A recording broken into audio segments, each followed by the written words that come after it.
Villa Sor si trova proprio al centro della pianura campidanese. Il suo territorio fu popolato sin dall'epoca preistorica. A testimoniarlo è il villaggio Cresies Cucurus della cultura di Ozieri, mentre rovine romane si trovano a poca distanza dal centro abitato nella zona Saguagotta. Il nome di Villa Sor è formato dalle due parti, Villa e Sor. Villa significa paese, mentre Sor, in lingua sarda, vuol dire sorelle. La leggenda racconta che il centro fosse stato fondato da due sorelle, che lì avevano stabilito la propria residenza.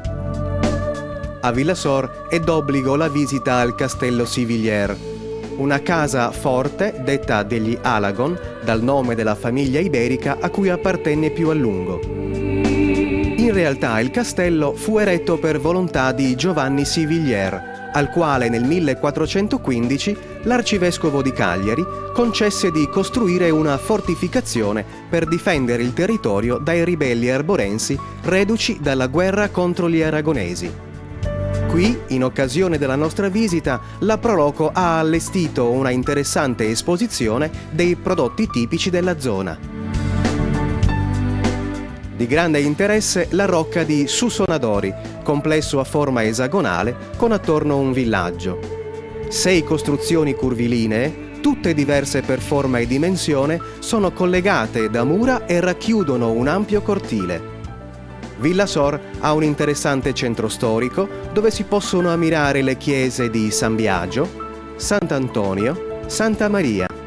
Un po' fuori dal paese si trova invece Santa Vitalia.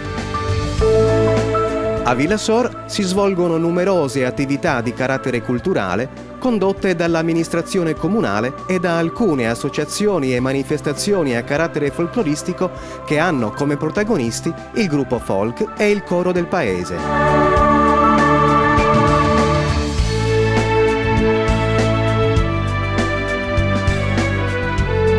Il viaggio di Pro Sardegna continua dalla Gallura al Melogo, dal Melogo alla Barbagia. Arriviamo ora in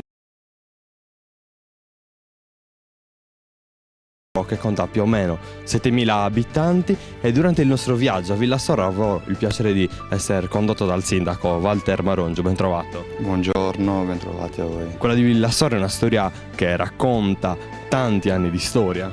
Sicuramente la storia di Villa Sor può essere riassunta partendo dalle sue origini nuragiche, dimostrazione un insediamento importante in località Saguagotta denominato Susonadori, ma anche recenti ritrovamenti qui all'ingresso del paese testimoniano appunto le sue origini nuragiche. È un paese a chiara vocazione agricola, già nel periodo punico le coltivazioni cerealicole venivano appunto